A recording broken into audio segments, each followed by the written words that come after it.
kitchen today. I'm in New Jersey visiting my daughter. So I'm gonna be making some curry chicken and some roti because they requested that. So today we have a whole chicken and some chicken breast because they like the boneless chicken. And then we got our aromatics here, our green onions or shallot as we call it in Guyana, onion, good garlic, wiri pepper, and we got some garam masala. Well, we got some Indi Madras curry powder and some cumin or jeera as we just call it. And then we got we're gonna be adding some potatoes to that, some diced potatoes. And we're gonna be making some roti to go with this. So we got our unbleached all-purpose flour here. So I'm gonna be prepping these now. I'm gonna be cutting my chicken up, cleaning it, seasoning it up, and then I'll show you the next step in a few. It's gonna be good. This kitchen gonna be smelling good today, guys. So stay with me as we get this popping. I'm gonna start cutting and preparing my chicken. I like wings, but they like the breast. So we got extra breast here today in the kitchen. All right. So let me do this, then I'm gonna show you the next step in a few. All right. For me here, I usually toast back my jeera and masala because I didn't grind this myself. Remember, I use it from the packs, so it wakes up the flavor when you give it a little toasting again to wake up all this nice flavor, and you can smell the aroma so good. And while I have this toasting, you don't let it burn, so you keep removing it from the heat, and you see it's beginning to get a nice color on it. See that? And I blended my seasonings in here. So I usually toast this a little. Then I add, oh, you can smell this. Then I add it to my seasonings. You hear that?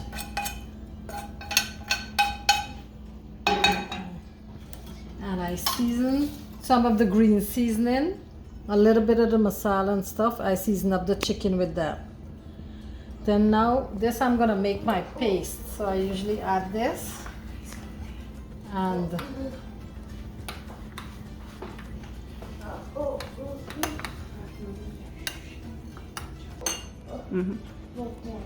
yes, this have a nice color.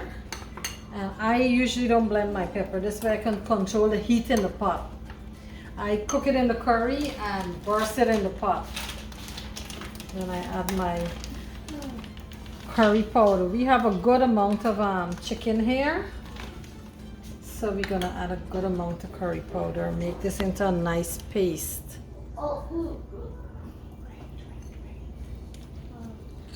Yes. So then I'm gonna get my pot and start chunking the curry, as we just call it. Saute the curry, burn it nice in the pot, and release all the flavor. Cook out that grainy rawness of the curry and the spices. All right, so I have my wok on the fire here, and I'm gonna add some oil. Let this get nice and hot. I'm gonna add my curry to the oil, and you can hear it starting to sizzle there. Yes. Curry paste, and this is already smelling good from waking up the flavors of toasting of the jeera masala. It's already beginning to smell so good in this kitchen. So I'm gonna let this, as we Guyanese just say, chunky the curry. We don't let it burn, you see. You just keep stirring and frying it in the oil, and just infuse everything together. sure you let this chunky until it's nice, start getting a nice color on it. Yes. Good. See how it's beginning to get a little color on it, and the oils from everything is releasing. See how it's in? So I usually now add a tiny bit of water because it's dried out, and keep this going for a little bit. See how nice this is beginning to be? Yes, the aroma is heavenly in this kitchen today. And now, guys, I start adding my chicken. And I get in there with my hands. I like big pieces when I'm cooking curry. So I get in there and add my chicken and start letting these two marry together in the pot. All the flavors infuse, and look at this. I'm going to keep adding this, and then I'm going to show you the next step, guys. Alright. So our chicken has been added, and we bunjai the chicken now in the pot. Getting this, it's fry nice. Getting a nice bunjai going in the pot here. We're gonna go with this until all the little water that it spring has been evaporated, and this meat start to get a nice little sear, a little fry on it. And in this step, I usually add a little bit of salt because that helps the chicken to release whatever water it's gonna release, so that you can get that nice marination in the pot going. And as we do this, I let this go for a couple of minutes. Everything cooked together nicely.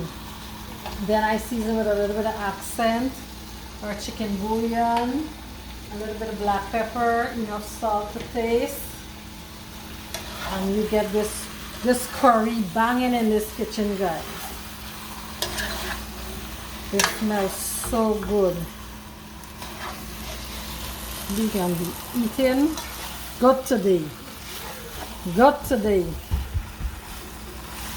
Look how good this looks. We're gonna let this go for a couple of minutes. If it starts to burn and it doesn't release enough water, you just a little bit of water in there like this, and it helps to keep it from burning.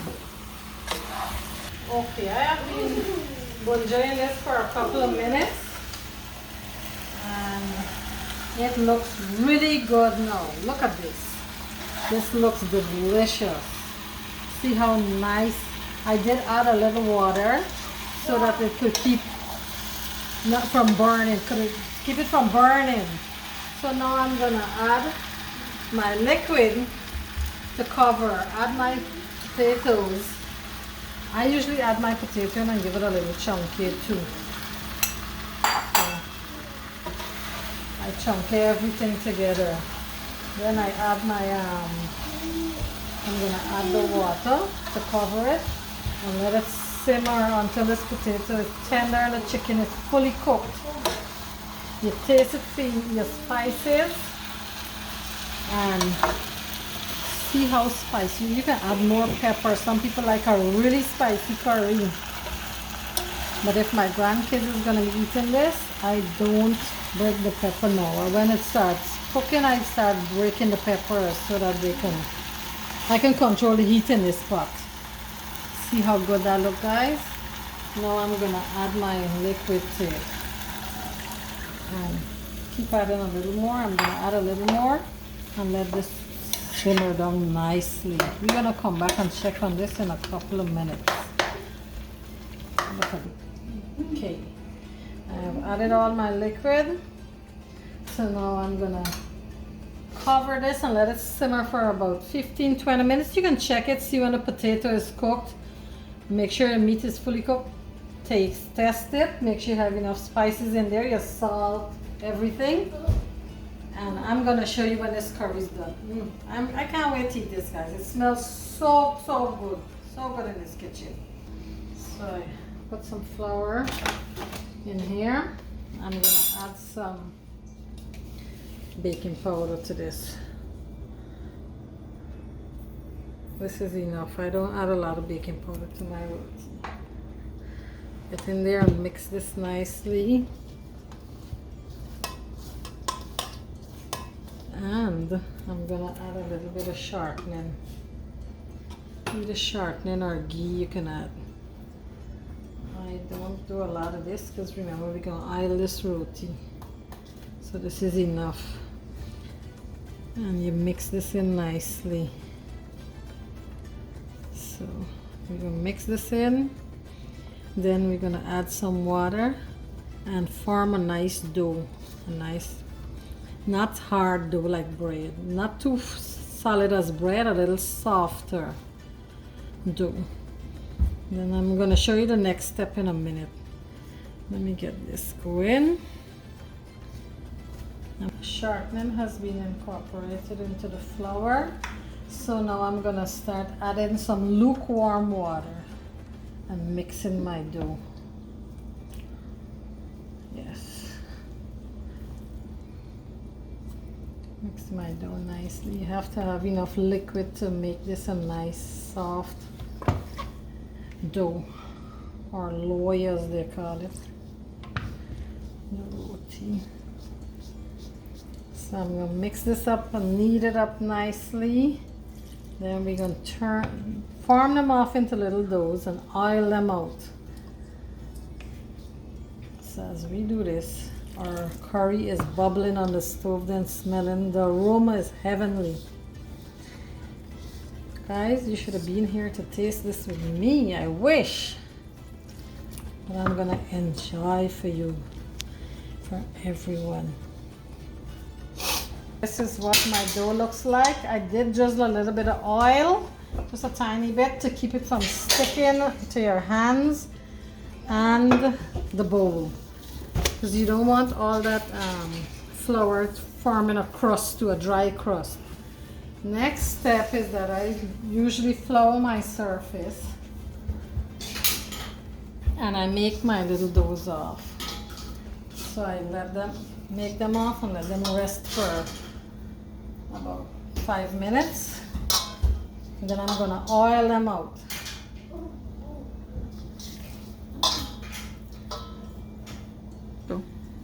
I form them off into little ball and just cover them with a damp paper towel while I'm gonna check on my curry. Then I'm gonna, while this is resting, I'm gonna check the curry, taste it for spice, flavor, salt, everything, make sure it's good. Then I'm gonna come back and roll these out, oil them out. So look at this curry, guys. Ooh. That looks so good, so good, so good.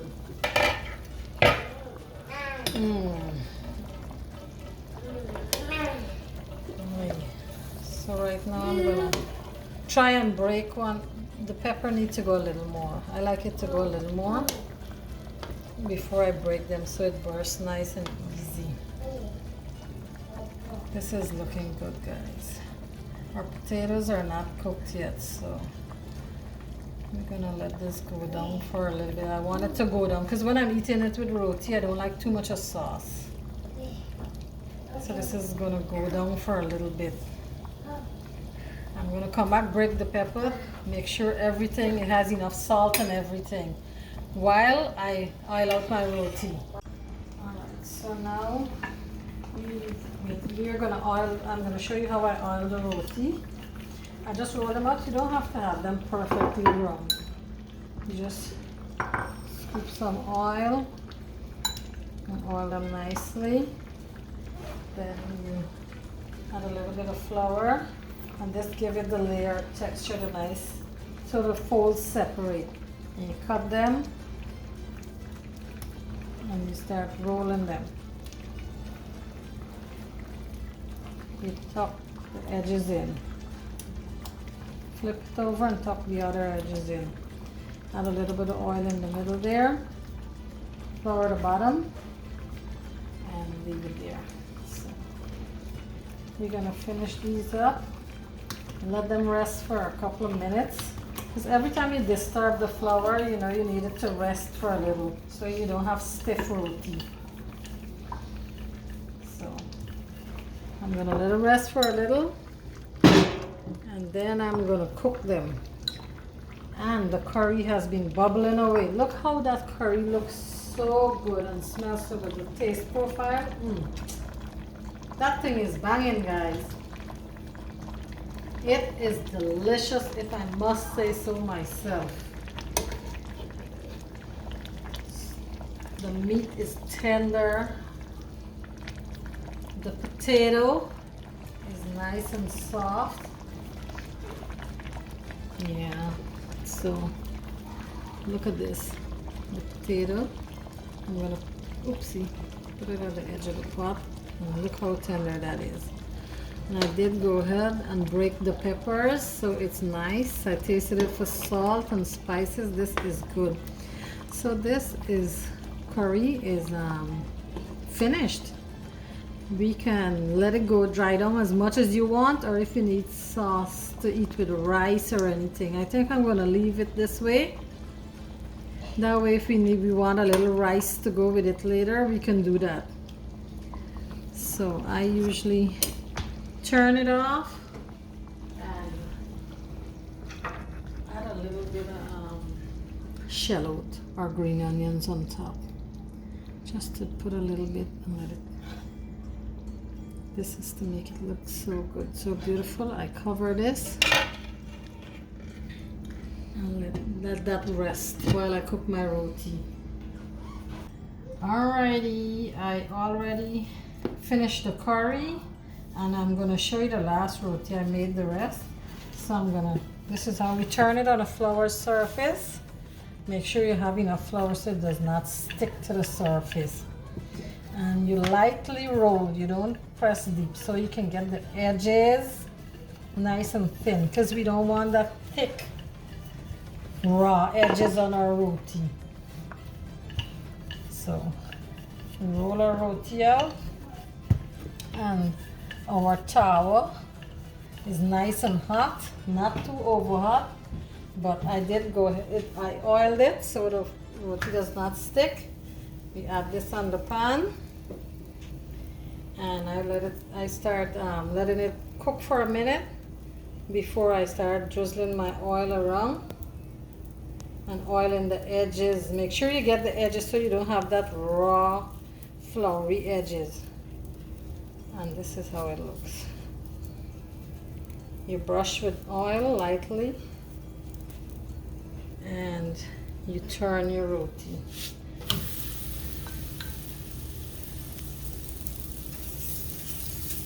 Brush it nicely, guys.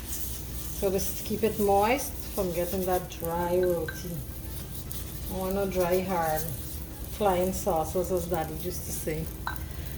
And I go with my spatula, so you make sure the edges are nice and seared. And you see it's starting to bubble, it's starting to rise a little. And I like a little brown on my roti. So this is what it looks like, and see how it's puffing up. This is the layers. The flour that we put with the oil is creating these layers, so you know you're gonna have nice flaky roti. And back in the day, I used to clap it, but today I'm not. I'm gonna put it in a mug and shake, shake, shake, shake, shake, shake, shake that roti. And this is it. Not too much to break it apart. Look at this. See how good this looks? All right, look, nice and flaky. Look at the layers. Tell me. This is the finished product. This is the rotis I made. And look at this, guys. Looks so good. And this is their curry. Steaming hot, smelling good, tasting good. We're gonna enjoy this today, guys. Okay, this is what our finished curry and roti looks like. I'm gonna test this. Make sure it's gonna see that nice flaky roti. Dip it in that sauce there. You can get a piece of potato or aloo, as they call it.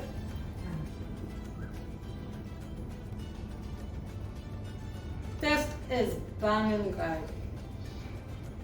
So delicious. You eat this with your fingers, not no fork and Knife and so look how the chicken is tender. Falling off the bone, succulent. Guys, if you like this video, you can like, subscribe, comment, hit the notification bell so you can be notified when the next video is posted. Follow me and let's get this thing going, guys. I'm gonna finish eating this and I'm gonna clean up because I'm hungry. So I'm gonna enjoy for you and me, guys. All right.